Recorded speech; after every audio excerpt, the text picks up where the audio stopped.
théâtre du mystère.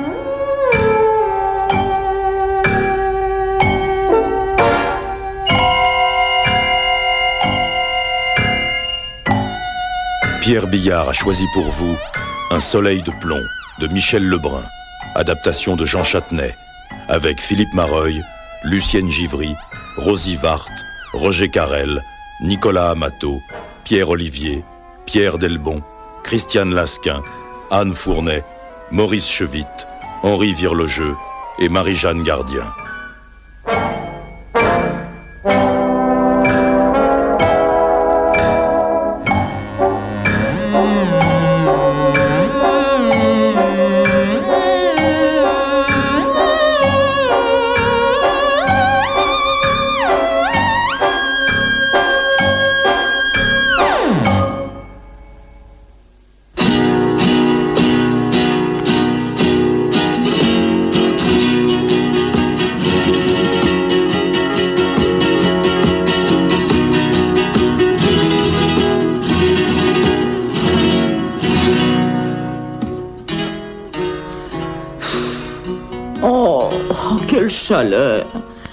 Quelle chaleur atroce. Gérard. Quoi? Fait une chaleur atroce, mon chéri. Le climat n'est pas le même à Barcelone et au parc Monceau, mon ange. Où est le ventilateur? Il doit bien avoir des ventilateurs dans un pays pareil. Tu veux que j'en demande un au garçon d'étage? Tu parles pas un mot d'espagnol. Comprends peut-être le français. On voit bien que tu ne les connais pas. Oh. Sonne toujours. Mais bien sûr, ma chérie. Voilà. Tu as besoin d'autre chose? Oh, mon chéri. Je suis si lasse. Tu as pris trop de calmants avant de monter dans l'avion, je t'avais prévenu. Mais sinon, j'aurais été malade comme une bête, Gérard. Oh, sonne encore, s'il te plaît. En insistant, ils n'ont pas entendu. Mais tout de suite, ma chérie. Ah bah, cette fois, ils vont croire qu'il y a le feu. Bon, on va descendre au dîner. Et après, on ira prendre un verre quelque part. Comme tu veux, ça m'est égal. Parfait. Bon, bah, je vais remplir les fiches tout de suite. Tu as ton passeport? Oui, dans mon sac, sur la table de nuit. Merci. Voyons le passeport. Tu en as un matériel là-dedans. Le somnifère du docteur Longeau, les pilules du docteur Gaudras, le docteur Givago grandeur nature. Je te sors tout ça, je suppose que tu veux t'en servir ce soir. Mais qu'est-ce que ça veut dire, Dorothée? Un revolver? Tu as emporté ton revolver, mais c'est de la folie! Mais il y avait de quoi nous faire coffrer à la frontière. J'emporte toujours mon revolver en voyage, tu ne savais pas? Il y a pourtant 5 ans que nous sommes mariés. Excuse-moi, je n'avais encore jamais eu l'idée de fouiller dans ton sac. Je commence à le regretter. Je suis assez grande pour savoir ce que je dois emporter en voyage, Gérard. J'ai 7 ans de plus que toi, n'oublie pas. D'ailleurs, de ce côté-là, je suis tranquille. Enfin, ma chérie, je n'ai pas raisonnable. Avanti! Non, c'est de l'italien, ma chérie, tu confonds. Entrez. Señora. ¿Qué quiere decir eso? ¿No hay ventilador en esta habitación? ¿Ah? Dígame. Hombre, deme uno o me voy. Deme uno inmediatamente. Tout de suite. À toi. Oui, schnell. Pero, señora, hay uno aquí. Quoi? Qu'est-ce qui baragouine? Non, mais je crois qu'il essaie de nous dire tout simplement qu'il y a effectivement un ventilateur au-dessus du lit. D'ailleurs, ça crève les yeux. Écoute, Gérard, je vais devenir folle. Fais sortir ce garçon, il me rend malade, positivement. Bon, pas d'affolement, nous n'avons besoin de rien pour l'instant, amigo. Repassez un peu plus tard. Pero la señora a dit... Oui, mais c'est ça, on en reparlera. Allez, adios, merci bien, ciao. Il est gentil, mais un peu collant. Où en étions-nous? Ah oui, les fiches de voyageurs. Je mets des blagues, comme d'habitude? Non, sois sérieux, mon chéri. La police ne plaisante pas ici. Alors, je fais ça sérieusement. Dreuil Gérard, né le 18 septembre 1928 à Romorantin. Profession décorateur, accompagné de son épouse Dorothée, née Pignon, le 3 mars 1921 à Courbevoie. Illustre personnage de la haute couture parisienne. Motif du voyage... Je mets tourisme ou affaires? Chérie, mais je te demande, Dorothée. Bon, elle a au pays. Ça promet.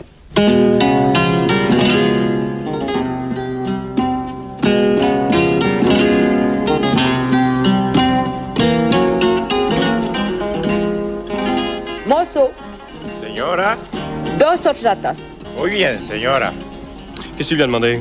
Du lait à la cannelle. Tu verras, c'est fantastique. Je voulais une fine, ma chérie. Oh, tu es fou. Ici, on ne doit pas boire d'alcool, voyons pas avec ce climat. Ah, mon chéri, ça me fait quelque chose d'être là ce soir avec toi. Un peu comme si on était en voyage de noces. Tu es heureux, Gérard? Très heureux, oui. La façon dont les femmes s'habillent me donne des idées. Tiens. Des idées pour notre prochaine collection d'été. Oui. Une collection un peu espagnole. Qu'est-ce que tu en penses? Nous sommes venus à Barcelone pour tâcher d'ouvrir une succursale de la Maison de Paris. Je ne vais pas vendre des robes espagnoles à des Espagnols, tu es stupide. Non, mais tu pourras vendre des robes genre espagnol à Paris et des robes genre parisien en Espagne. Ça pourrait donner des résultats intéressants, non? Enfin, évidemment, c'est toi le patron, je ne suis jamais que le modéliste. Je t'en prie, jette cet horrible cigare, ça va me donner la migraine. Aquí las horchatas, señora. Gracias. Goûte. Tout de suite, ma chérie. Oh, c'est fameux. Ah, tu vois? Bon, dès que tu auras fini, on rentre. Je suis exténuée. Il faudra aller me coucher. Oh, écoute, tu veux t'enfermer dans une chambre d'hôtel par cette chaleur? Bon, écoute, on va se promener et on visitera les vieux quartiers. Tu ne veux pas? Non, merci. Je vais me coucher. Parfait. Garçon, por favor. Señor. Payez-vous. Merci, señor. Barcelone la nuit, les monuments, les fontaines lumineuses, les cabarets typiques. Il faut vous trouver un guide. Non, nous sommes fatigués. Nous verrons tout ça un autre soir. Mais je ne t'en voudrais pas si tu vas faire un tour tout seul, Gérard. C'est vrai? Donc tu es sot. On croirait vraiment que je te tyrannise. Non, accompagne-moi seulement jusqu'à l'hôtel, tu seras un amour.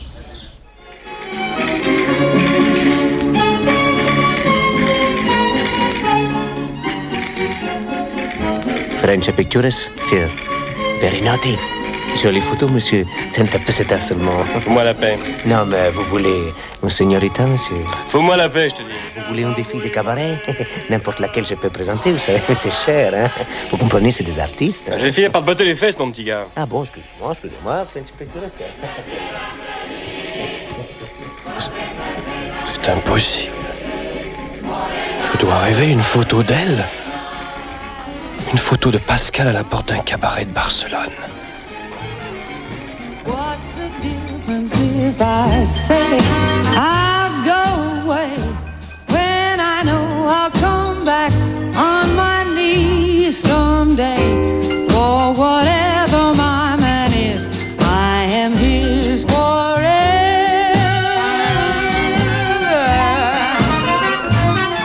And ever.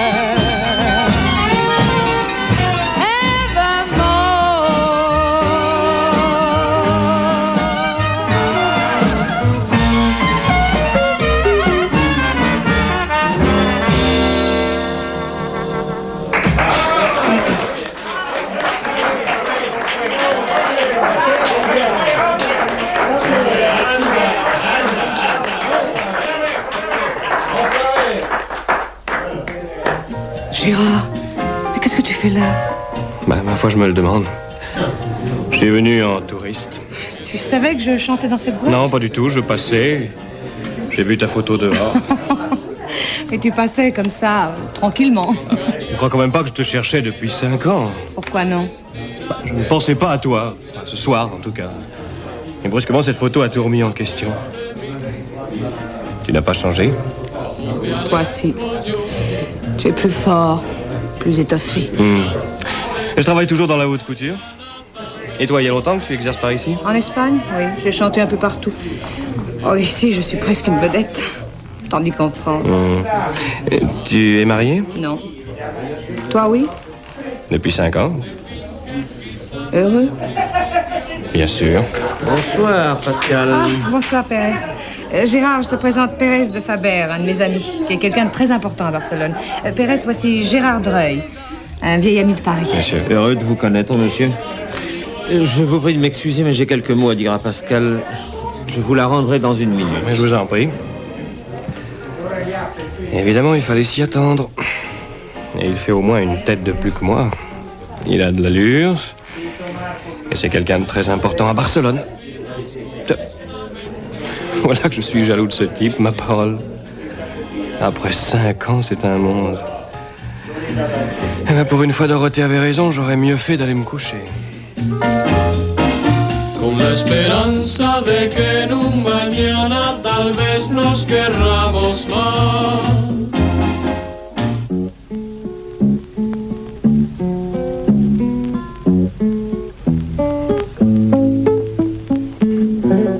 Oui, je leur plais, comme toutes les blondes.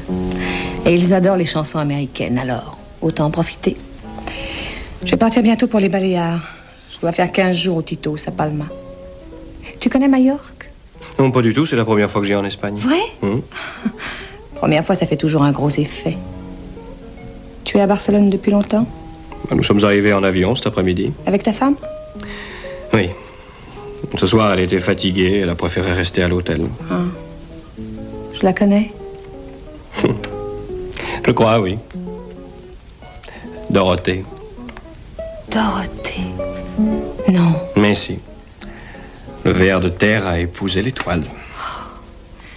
En somme, maintenant, c'est toi le patron de la maison de Paris. Non, le mari de la patronne. Nuance. Oh, ça se passe très bien. Et toi, de ton côté, là, ce type, ce Pérez, t'es avec lui? C'est un ami, rien de plus. Je le connais depuis 2 ou 3 ans. Il m'a beaucoup aidé dans mon travail, il a des tas de relations. Naturellement, il est amoureux de moi, ou du moins, il l'a été. Mais enfin, il ne m'a jamais rien demandé. Tu vois, moi aussi, ça se passe très bien. Pascal. Pascal, pourquoi es-tu parti il y a 5 ans? Je te répondrai plus tard, Gérard. À notre prochaine rencontre. Dans 5 ans? Il n'y avait aucune chance pour que tu me retrouves cette nuit. Il a fallu que tu viennes en Espagne, que tu t'arrêtes à Barcelone, que tu te promènes le soir jusqu'à la place San Pedro, que tu aperçoives ma photo à la porte. C'est un hasard miraculeux. Laissons-le faire sans rien gâcher. Mais ce qui est arrivé, Pascal. Tu as épousé Dorothée. Non, mais qui te parle de Dorothée? Je ne l'ai jamais aimée. C'est toi que j'aime. Tu le sais parfaitement. Quand je suis partie, tu pouvais me chercher, me retrouver. Tu ne l'as pas fait. Il faut voir la vérité en face, Gérard. 5 ans, c'est très long. Je ne t'aime plus. Il n'y a qu'au théâtre que les gens se retrouvent après l'entracte, comme si de rien n'était. Oh, Pascal, si j'étais libre... Tu ne l'es pas. N'en parlons plus. Je ne tiens pas à te revoir, Gérard. Demain soir, tu pourras me chercher dans tous les cabarets de Barcelone. Tu ne me trouveras nulle part. Il faut se dire au revoir gentiment. J'ai été heureuse de te rencontrer.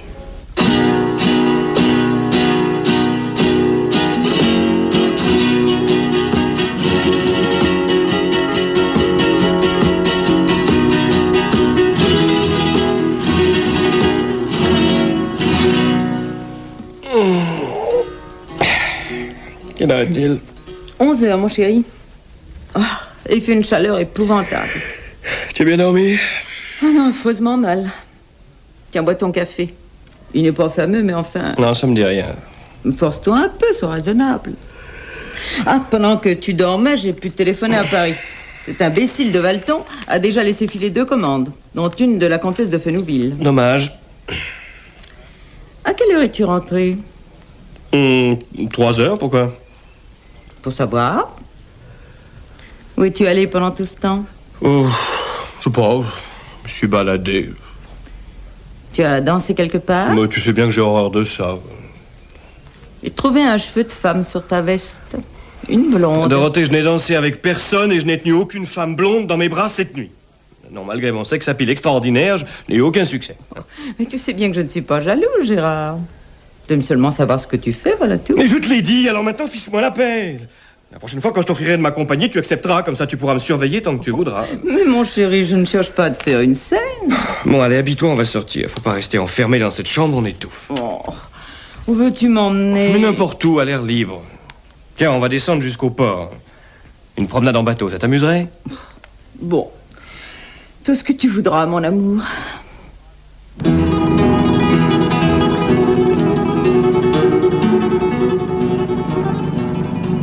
Il n'y a que des Français là-dessus. On se croirait sur un bateau-mouche. Oh, regarde ces petits jeunes gens. Ils sont délicieux. En voyage de noces, je parie. Et tu vois le bateau là-bas? Ciudad de Burgos. C'est celui qu'on prendra ce soir. La traversée dure longtemps. Oui, toute la nuit. On part vers 10h et on arrive à Palma vers 7 ou 8h du matin. Demain, à cette heure-ci, on sera sur la plage, à Calamayor. Tu verras, c'est formidable. L'hôtel est bien? Oh, je sais pas. L'agence disait que oui. L'an dernier, je faisais du camping. La nuit, on dansait en plein air. Il y a des boîtes pas mal, tu verras, je t'emmènerai. On ira au Titos. C'est sympathique, le Titos. Oh, il y a des orchestres épatants et des attractions, des chanteurs, des chanteuses formidables. Tu verras, c'est formidable. Tu ne les trouves pas gentils? Ravissant, oui. Tu aimes Barcelone, Dorothée? Je déteste les grandes villes. Il y a trop de monde et il fait trop chaud. Oui, je suis un peu de ton avis. Il faudrait être au bord de la mer. Moi, cette saison, il y a autant de monde sur les plages que dans les rues. À moins d'aller aux Canaries. C'est pas la peine d'aller jusqu'aux Canaries. Tu connais Majorque? Majorque? Les Baléares valent bien les Canaries. Oh, ça serait peut-être une idée, ça.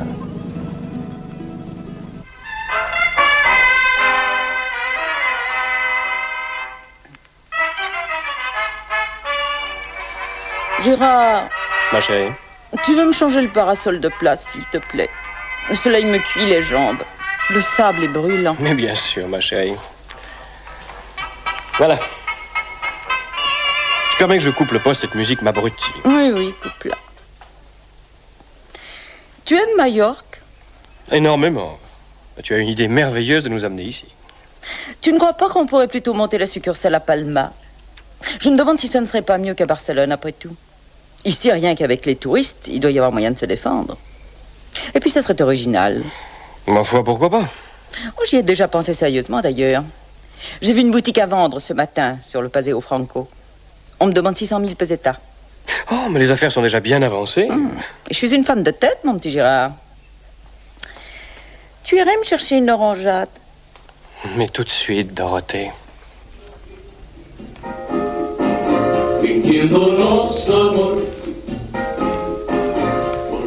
Matteo, une orangeade, por favor. Voilà, señor. 6 pesetas. Voilà. Dis-moi, savez-vous quel est le programme du Tito ces jours-ci? Ah, si, c'est Miguelito Valdés qui passe en attraction, monsieur. Oui.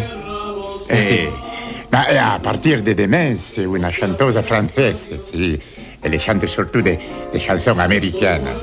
Les gens aiment bien ça ici. Son nom, c'est Pascal Ebel. Si vous venez de Barcelone, vous l'avez peut-être déjà entendu. It costs me a lot, but there's one thing that I've got. It's my mind.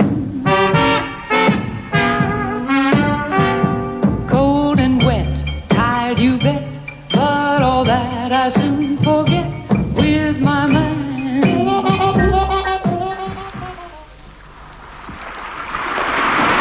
Gérard.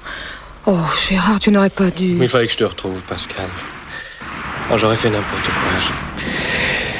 Je suis heureux comme je ne l'ai jamais été. Mais si ta femme apprenait que nous sommes ensemble à cette heure-ci... Non, à cette heure-ci, Dorothée dort dans une chambre d'hôtel à 15 km de nous. Elle a pris ses 10 gouttes de somnifère, elle a mis de la cire dans ses oreilles. Je suis un homme libre jusqu'à 8 heures du matin. Parlons d'autre chose, veux-tu? Pourquoi l'as-tu épousée, puisque tu ne l'aimais pas? Je sais pas. Sans doute par besoin de sécurité. Ah, c'est de ta faute, Pascal. J'étais parti, il fallait bien que je fasse une fin. Oh, je t'adore, Pascal. Pascal. Je n'aurais jamais pensé retrouver ton nom si facilement. C'est ton ami espagnol qui t'a conduite à Palma? Pérez? Oh, non, pas du tout. Il est resté à Barcelone. Il n'avait d'ailleurs aucune raison de me suivre. Et pourtant, je l'ai aperçu ce matin même sur la plage de Calamayor. Non, c'est impossible, Gérard. Ce matin, j'ai trouvé une lettre de lui à mon hôtel. Une lettre qui venait de Barcelone, tu vois bien? Ah bah alors j'ai dû me tromper. Tous ces types-là se ressemblent tellement. Non, toi, tu n'as pas changé. Pascal, pourquoi es-tu parti il y a 5 ans? Je vais t'expliquer, Gérard. Je suis partie parce que je t'aimais en devenir folle. Et que je ne voulais plus souffrir à cause de toi. Oh. Non, tais-toi, je t'en supplie. Je sentais que tu allais vite en avoir assez de moi. Tu avais trop d'ambition. Et puis, Il y avait Dorothée. Dorothée. J'étais bien en train de penser à elle il y a 5 Oui, ans. mais moi j'y pensais, Gérard. J'avais vu Dorothée plusieurs fois quand je venais te chercher le soir. Et Dorothée s'occupait beaucoup de toi. Il n'y avait qu'à voir la façon dont elle te regardait. Et toi, bien sûr, tu as compris tout ça au premier coup d'œil. L'affaire t'a semblé trop belle, il fallait assurer ma carrière avant tout. Et tu t'es sacrifié pour que je puisse tomber dans les bras de la patronne qui n'attendait que ça. Elle m'a guère laissé le choix, Gérard. Bon, enfin, qu'est-ce que ça veut dire? Écoute, c'était au mois de juin. Tu te souviens? Il pleuvait sans arrêt. Elle est venue me voir un matin rue Roquépine. Elle n'y a pas été par 4 chemins. Si je t'aimais réellement, je devais partir. Elle s'occuperait de ton bonheur. Elle s'y connaissait. Tu aimais l'argent, tu voulais réussir et tu lui plaisais beaucoup. Elle m'a dit les choses si nettement, avec un tel aplomb, que je me faisais l'effet d'une criminelle. Mais la première fois, malgré tout, j'ai pas marché. Mais elle est revenue. Elle m'a proposé de l'argent, à condition que je quitte Paris. Elle m'a promis des recommandations pour des amis à elle, des directeurs de cabaret, de music hall. En province ou à l'étranger, naturellement. Et en somme, elle faisait nos 2 carrières à la fois. Mais je comprends. Ça demandait réflexion. Alors finalement, tu as accepté. Il m'a fallu longtemps, Gérard, je te le jure. Mais j'ai fini par accepter, oui.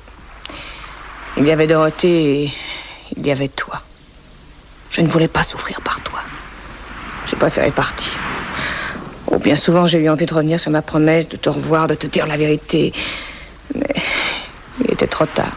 Je n'avais plus le courage.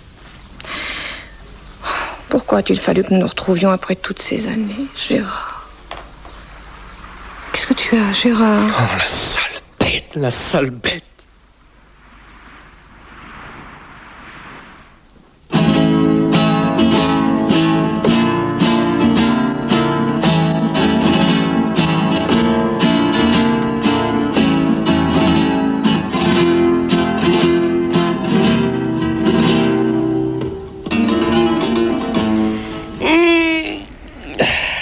Quelle heure est-il?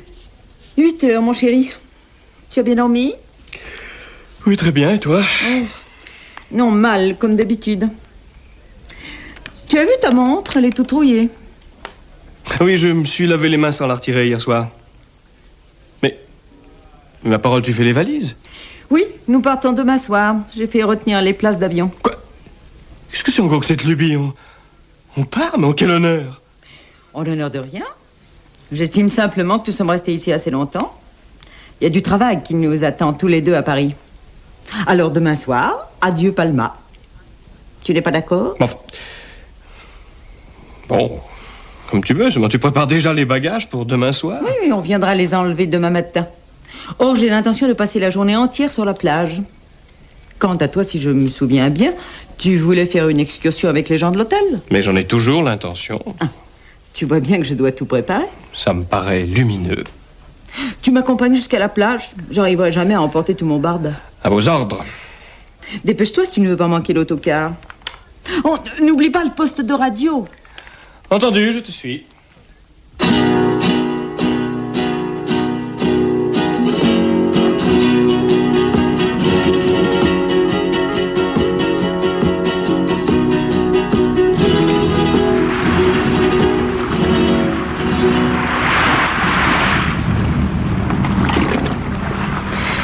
Tu penses de mon maillot de bain?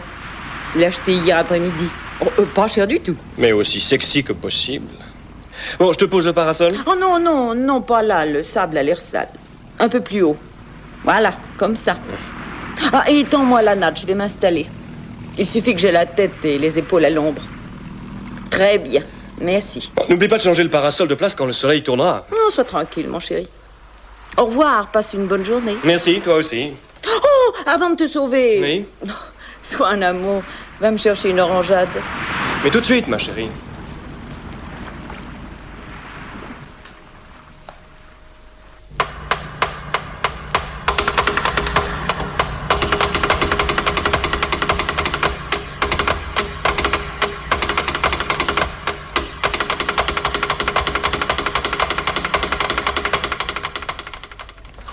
Oh, mon Dieu, Mr. Drey, mais qu'est-ce qui est arrivé à cette pauvre Mrs. Drey? Un docteur, vite, une ambulance, il faut la transporter à l'hôpital. Je téléphone tout de suite, monsieur Merci. Drey. Oh, mais comment est-elle faite? Mais pendant que j'étais en excursion, elle s'est endormie sur la plage. Pensez avec le soleil qu'il a fait toute la journée. Le pot est presque noir, c'est horrible, la pauvre femme. Elle aurait mieux fait de vous accompagner.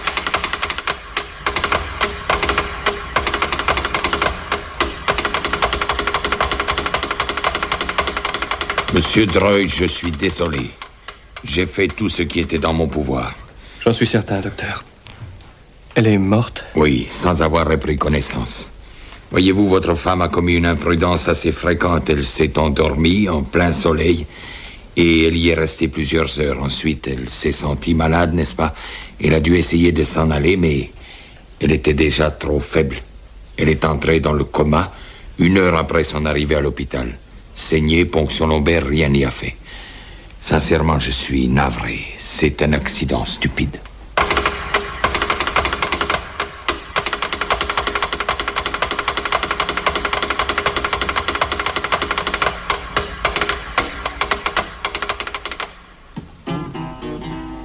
Pascal. Gérard, qu'est-ce qu'il y a? Tu as une mine épouvantable. Pourquoi n'es-tu pas venu hier soir? Pascal. Dorothée est morte. Oh mon Dieu. Qu'est-ce qui lui est arrivé? Un accident, une insolation. Je suis parti en excursion hier toute la journée. J'ai laissé à Cala Mayor et elle s'est endormie en plein soleil. Elle est morte dans la nuit. Oh Gérard, je suis désolée. C'est tellement inattendu. Oui. Oui, ça m'a donné un choc terrible. Alors évidemment, il faut que je rentre à Paris tout de suite. Il faut que je la ramène et... Enfin, là-bas, il y aura des tas de complications. J'aurais aimé te voir plus longtemps, malheureusement. Mais bien sûr, Gérard, je comprends. Qu'est-ce que tu comptes faire? Je ne sais pas. Ça dépendra surtout de toi. De moi? Oui, quand vas-tu quitter Palma? La semaine prochaine, je retourne à Barcelone. Donne-moi ton adresse là-bas que je puisse t'écrire. Si tu veux. Carlet de Barcelone, 54. Merci, Pascal. Au revoir. Gérard, c'est bien un accident, n'est-ce pas? Ce que je t'ai dit l'autre nuit... C'est un accident, Pascal. Rien d'autre.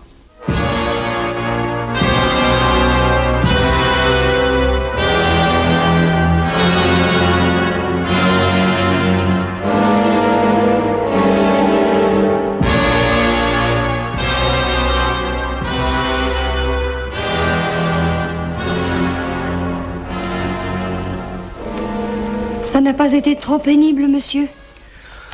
Oh, un enterrement n'est jamais très amusant, ma pauvre Sophie. Surtout au mois d'août.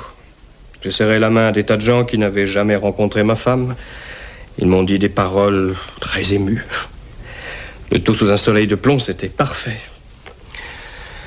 Bon, faites-moi couler un bain, voulez-vous? C'est qu'il y a un monsieur qui vous attend au salon, monsieur. Un monsieur? Quelqu'un d'une compagnie d'assurance, il m'a dit. Ah bon? Bon, je vais voir ça tout de suite. Je suis Gérard Drey, monsieur. À qui ai-je l'honneur? Claude Cazoulet, agent de la compagnie d'assurance CH. Je vous présente toutes mes condoléances, monsieur. La compagnie y joint les siennes. Merci à vous et à la compagnie. Je m'excuse de vous importuner aujourd'hui, mais il s'agit d'une affaire assez pressante. Oui, malheureusement, je ne suis pas assuré et je ne pense pas avoir besoin d'une assurance en ce moment, alors... Il n'est pas question de vous, monsieur.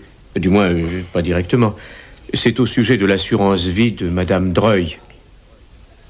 Vous savez bien que Madame Drey était assurée sur la vie. Mais première nouvelle, ma femme ne m'a jamais parlé de ça. C'est vous qui êtes le bénéficiaire de cette assurance, monsieur. Moi? Oui. En cas de décès de votre femme, vous deviez toucher 50 millions. C'est impossible, je l'aurais su. Maintenant, vous le savez, monsieur. Mais, étant donné l'importance de la somme, je désirerais connaître pour en informer la compagnie les circonstances exactes de la mort de Madame Drey. Naturellement, nous avons eu connaissance des rapports de police et du certificat de décès, mais il y a un point ou deux que la compagnie et moi-même aimerions éclaircir.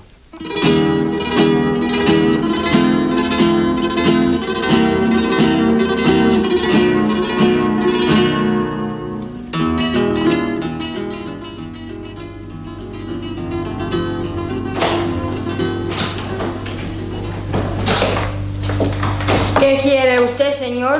Por favor, Enfin, mademoiselle Bell, Pascal Bell, c'est bien ici? Ah, monsieur, je regrette beaucoup, mademoiselle Bell n'habite plus ici. Vous êtes sûr? Ah, mais j'en suis certaine, monsieur. Elle est partie depuis 3 jours déjà. Oui, mais enfin, je suis un ami à elle. Il faut que je la voie. J'arrive de Paris. Vous connaissez sa nouvelle adresse? Ah, mais non, pas du tout. Enfin, c'est invraisemblable. Je lui ai écrit. Bon, dites-moi, vous connaissez Monsieur Pérez de Faber? Des noms, oui, monsieur. Vous pouvez me donner son adresse? Je peux vous donner la numéro du téléphone, monsieur, et vous trouverez certainement. Merci.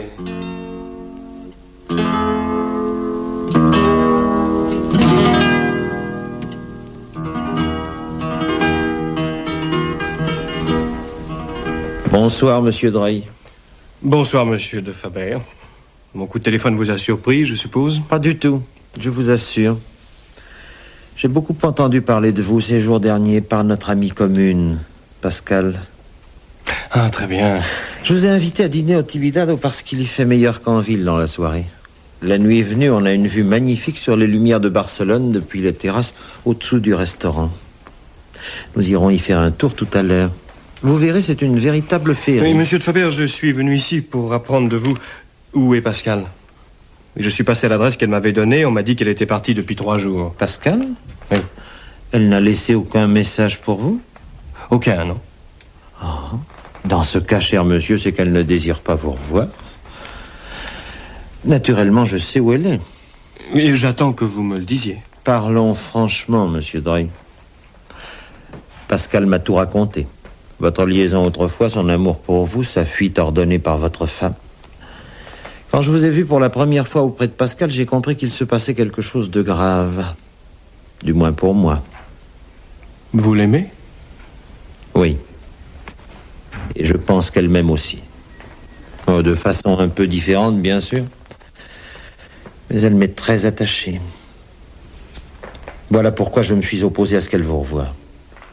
Il m'aurait été facile de l'emmener, de la faire disparaître jusqu'à votre départ d'Espagne. Mais je ne l'ai pas voulu. Après tout, que m'importait une aventure entre elle et vous? Vous étiez mariés, votre femme était assez forte pour vous garder. Votre femme était exceptionnelle. J'avais beaucoup d'admiration pour elle. Comment? Vous connaissiez ma femme? Je la connaissais. Mais il est encore trop tôt pour parler d'elle.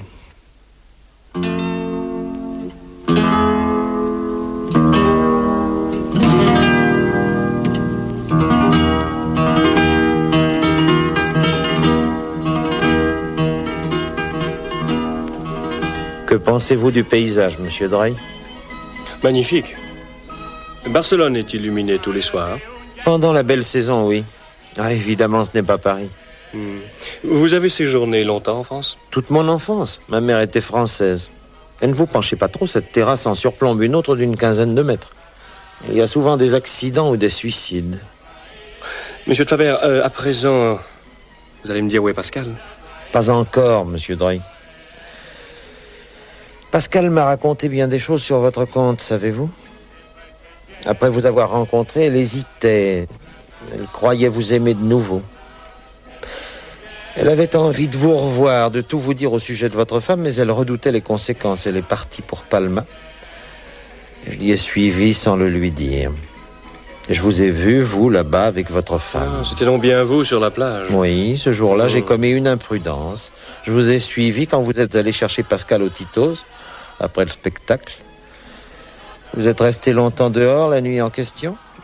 Et j'en ai profité pour téléphoner à votre femme. Vous avez fait ça, vous? Et elle a très bien compris la situation. Elle était très intelligente, très positive. Et elle a aussitôt pris ses dispositions. Elle allait quitter l'Espagne le surlendemain et vous emmener loin de Pascal. J'avais toute confiance en votre femme. Seulement, je n'avais pas prévu sa mort. Cet accident qui vous a rendu libre. C'est un accident bien étrange, en vérité. Vos insinuations ne sont pas du meilleur goût, monsieur Faber. Je revois encore votre femme sur la plage, monsieur Dreuil. Je l'entends encore la nuit où je lui ai raconté vos aventures. C'était une femme exceptionnelle. D'autres auraient tenté de défendre leur ménage avec des cris, des pleurs, des explications. Elle, non. 2 billets d'avion, et voilà tout. Votre femme était trop intelligente pour s'endormir en plein soleil. Je crois, moi, que son sommeil n'était pas naturel. Je crois que vous l'avez droguée avant de l'abandonner sur la plage. Vous êtes fou? Pascal n'est pas de cet avis. Vous avez raconté ça à Pascal? Et je me flatte même de l'avoir convaincu. Salaud! Donc, contenez-vous, monsieur Dreuil. Cet endroit est très dangereux, je vous l'ai déjà dit. Où est Pascal? Je veux la voir. Où est-elle? Pascal est chez moi. Elle sait que je suis avec vous. Elle sait que vous avez tué votre femme. C'est faux! Mais Pascal en est persuadé. Et que vous l'ayez fait ou non, elle ne croira jamais à votre innocence. Oui, si j'ai tué ma femme, je peux vous tuer vous, n'est-ce pas? Je ne suis pas un meurtre près. Allez-y. Il n'y a personne dans les parages. Les employés du restaurant sont partis depuis 1 heure. Il fait sombre et personne n'habite à moins d'1 kilomètre. Vous ne risquez rien. Non? Si vous aimez assez Pascal pour avoir tué votre femme, vous pouvez me tuer aussi. Je vous gêne. Je vous gênerai toujours alors. J'ai laissé mes clés sur la voiture. Vous connaissez mon adresse? Pascal attend mon retour, ou le vôtre, dans le jardin de la maison. La grille n'est même pas fermée. Mais tuez-moi. Ce serait si simple. Laissez-moi passer. Vous m'entendez? Laissez-moi passer. Alors, non? Non, vous ne pouvez pas. Il est vrai que vous n'êtes pas homme à tuer en face. Il vous faut certains préparatifs. Mais si vous ne pouvez pas, moi je peux. Je ne risque rien, moi non plus. Demain, on lira dans les journaux qu'un touriste imprudent a fait la culbute par-dessus cette balustrade. Lâchez-moi! Lâchez-moi! Au secours!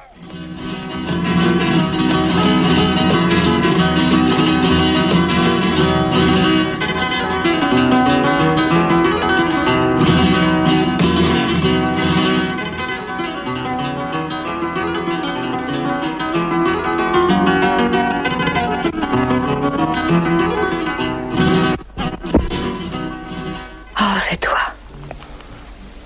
Pascal. Gérard, mon amour. Mais qu'est-ce qui t'est arrivé? Tu es dans un état... C'est lui? Non, rien de grave, Pascal. Je me suis battu avec lui, puis j'ai réussi à me sauver avec sa voiture. Il était fou furieux, j'ai jamais vu une chose pareille. Bon, il faut que je te parle. Non, non, je ne veux pas t'écouter, Gérard. Thérèse m'a raconté sur toi des horreurs. Je ne veux pas savoir si c'est vrai. Je t'aime. Je ne veux plus entendre parler de lui, je le lui ai dit. Je savais qu'il te verrait, que vous expliqueriez entre vous. J'attendais le résultat et tu es revenu, tu es là. Mais lui... Non, mais il ne s'est rien passé de grave. J'ai seulement couru plus vite que lui et j'ai pris sa voiture pour venir te chercher. Partons vite avant qu'il ne revienne. Mais où veux-tu aller à cette heure-ci? Mais viens, je connais un endroit où personne ne saura nous trouver.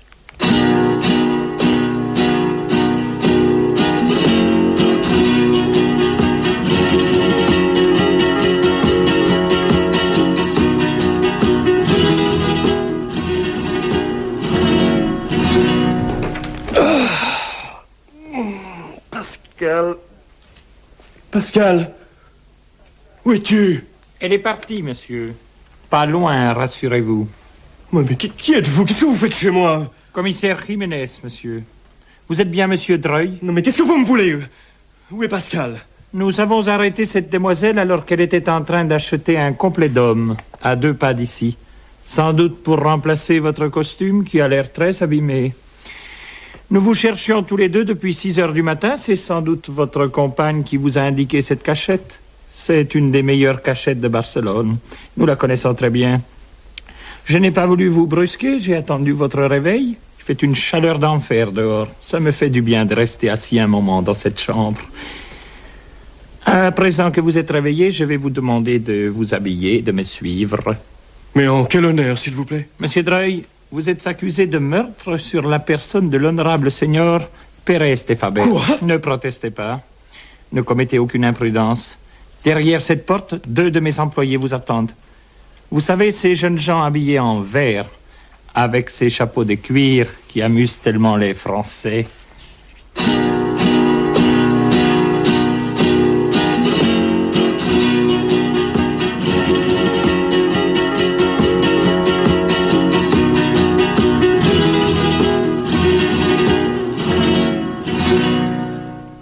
Entrez dans ce bureau, s'il vous plaît. Pascal, ma chérie. Ne me touche pas. Pascal, mais qu'est-ce que tu as? Enfin, tu ne vas pas les croire, c'est invraisemblable. S'il vous plaît, ne vous emportez pas, monsieur Dreuil. Asseyez-vous. Enfin, est-ce que vous allez me dire à la fin le mot de cette histoire? J'ai quitté Pérez de Faber cette nuit, vers 2 heures, au Tibidabo. Et il était en parfaite santé. Il tenait même la forme, je vous le garantis. Dans ces conditions, il est regrettable pour vous qu'on ait retrouvé son cadavre ce matin à 5 heures, sur une des terrasses du Tibidabo. Il avait fait une chute de 15 mètres et il était mort sur le coup, la colonne vertébrale brisée. Le corps portait des marques de lutte. Auprès de lui, sur le sol, se trouvait votre passeport. Il a dû tomber de votre poche au cours de la bataille, pendant que vous poussiez votre victime dans le vide. Pérez s'est débattu, il a déchiré vos vêtements. Nous avons trouvé sous ses ongles des fragments de tissu correspondant à celui de vos vêtements. Non, monsieur le commissaire, je n'ai pas tué Pérez. Comme j'aimerais vous croire, cher monsieur Dreuil. Mais comment expliquer qu'on ait ramassé la voiture du seigneur de Faber à 4 kilomètres de l'endroit où il est mort, avec vos empreintes digitales sur les volants? Mais j'ai pris sa voiture, je le reconnais, mais je n'ai pas tué. Regardez ceci, d'autre part, mon pauvre ami, ce carnet. C'est celui du seigneur de Faber. Il était dans la poche intérieure de son veston. Et c'est bien l'écriture de la victime. Voulez-vous que je traduise? Je lis ceci. Un homme veut me tuer à cause de Pascal Bell, ma fiancée. Toutes mes condoléances, signorita. Cet homme est français. En cas d'accident, que la police fasse une enquête, etc., etc. Ça vous paraît suffisant? Avant que nous commencions un interrogatoire détaillé, j'aimerais vous faire rencontrer une personne qui a, je crois, une grande nouvelle pour vous. Le plaisir que vous en ressentirez vous incitera peut-être à vous montrer complaisant à notre égard. Monsieur Cassoules, s'il vous plaît. Oui, pardon. Voilà. Bonjour, monsieur Dreuil. Vous vous souvenez de moi, peut-être? Claude Cazoulès, agent de la compagnie d'assurance CAH. Oui, en effet, je vous reconnais. Bon, je vous laisse un instant tête-à-tête, n'est-ce pas? Oui. Venez, mademoiselle. Pascal, il faut me croire, Pascal, quoi qu'il arrive. Je te crois, Gérard. Mais... hélas, ça ne peut pas changer grand-chose. Venez par là, madame. Venez.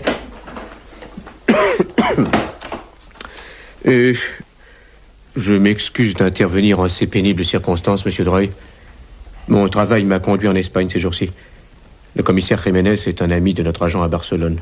Ce dernier s'était adressé à lui quand nous avons fait l'enquête sur la mort de votre femme, et le commissaire Jiménez lui avait obligeamment communiqué les renseignements qu'il possédait sur votre séjour ici avec madame Dreuil au mois de juillet. Aussi, lorsqu'on a découvert votre passeport auprès du cadavre de cet homme, le commissaire a immédiatement prévenu notre agent qu'on allait vous arrêter. Il pensait nous être utile. Mais hélas, votre arrestation n'a aucun rapport avec notre affaire, car mon enquête, à moi, est terminée. Je suis venu à Barcelone pour vérifier une dernière fois certains détails, n'est-ce pas? Il s'agit de 50 millions, ne l'oubliez pas, ça vaut bien le déplacement. Mais qu'est-ce que vous voulez que ça me fasse? Votre ami vous a peut-être dit dans quel pétrin il vient de me mettre. On va me juger pour un meurtre que je n'ai pas commis. Alors, si vous croyez que vos histoires m'intéressent... Et elles pourraient vous intéresser, monsieur Dreuil. Votre position n'est pas tellement brillante. J'avais déjà établi à Paris que vous aviez ici une maîtresse. Et je me demandais si ce n'était pas pour elle. Mais oui. Par amour. Vous aviez tué votre femme. Car l'accident ne me paraissait pas très naturel, je l'avoue. Je pensais, en particulier, que cette insolation avait pu être... comment dirais-je, encouragée. Je suis même allé voir le docteur Longo qui soignait votre femme. Il m'a avoué qu'il lui donnait un somnifère de sa fabrication, n'est-ce pas, dans une petite bouteille rouge. Vous connaissez? Je connais, oui. Eh bien, votre femme était enchantée de ce produit, paraît-il. Le seul hypnotique qui la faisait dormir. J'étais déjà ravi. Je vous voyais installant votre femme sur la plage, avant de partir pour votre excursion, et allant lui chercher une boisson quelconque. Une orangeade, par exemple. Mais vous avez ramassé le flacon rouge avant de quitter la chambre, vous l'avez mis dans votre poche, et en chemin, entre les cabines de Calamayor et à l'abri des regards, vous versez dans l'orangeade une dose de somnifère suffisante pour endormir votre femme d'un sommeil de plomb sous un soleil du même métal. Vous comprenez? Je comprends, oui. J'ai fait part de mes réflexions au docteur Longo, qui m'a écouté avec la plus grande attention. Puis il m'a mis sous les yeux une formule très compliquée, celle du somnifère qu'il donnait à votre femme. Il s'est expliqué. Votre femme, comme toutes les femmes qui se prétendent de grandes nerveuses, avait un système nerveux en parfait état. Cela signifie qu'elle s'imaginait souffrir d'insomnie. Non. Si, pour lui éviter de se droguer à tort et à travers, le docteur Longo lui faisait prendre un produit absolument inoffensif, qui n'aurait pas été capable d'endormir un nourrisson. Non. Si. Votre femme avait en réalité un authentique sommeil de plomb. Si elle ne s'est pas réveillée ce jour-là, ce que nous regrettons tous, et particulièrement la compagnie, c'est qu'elle avait vraiment sommeil. Tous les éléments de l'enquête confirmant cette version de sa mort, je vous annonce donc, Monsieur Dreuil, qu'un chèque de 50 millions émis par notre compagnie sera incessamment en votre possession. Non. La compagnie n'a qu'une parole, Monsieur Dreuil. Oh. J'ai dit au commissaire que vous alliez toucher cette somme. Voilà pourquoi il n'a pas osé vous réveiller tout à l'heure. Il vous entoure d'une considération que rien ne saurait diminuer. Eussiez-vous assassiné non pas une, mais 20 personnes la nuit dernière. Enfin, Monsieur Cazoulès, je vous prends à témoin. N'est-ce pas touchant, cette compagnie qui fait cadeau de 50 millions à un condamné à mort? C'est ce qui me forme le cœur, Monsieur Dreuil. Et penser que pour le prix, vous pourrez vous offrir un procès magnifique est une bien maigre consolation. Avez-vous vraiment tué cet Hidalgo, Monsieur Dreuil? Pas du tout, Monsieur Cazoulès. Imaginez qu'il s'est suicidé en me mettant sa mort sur le dos pour être assuré que la femme qu'il aime ne m'appartiendra jamais. Ces Espagnols sont des gens bien turbulents. Je suis désolé pour vous, Monsieur Dreuil. Payer un crime qu'on n'a pas commis est une chose extrêmement déprimante. Mais plus noble, somme toute, que de commettre un crime sans le payer. Vous croyez? Mais ma foi, je n'avais pas encore envisagé la question sous cet angle. Je suis désolé pour les 50 millions, Monsieur Cazoulès. N'y pensez plus, Monsieur Dreuil. Il est évident que si vous aviez pu consentir à avouer le meurtre de votre femme, vous nous auriez tiré une belle épine du pied. Dans votre situation, vous n'avez rien à y perdre, après tout. Monsieur Dreuil? Non? Non, Monsieur Cazoulès. Vraiment non. Tant pis. Mais si la compagnie révise prochainement ses tarifs, vous ne viendrez pas vous plaindre, hein?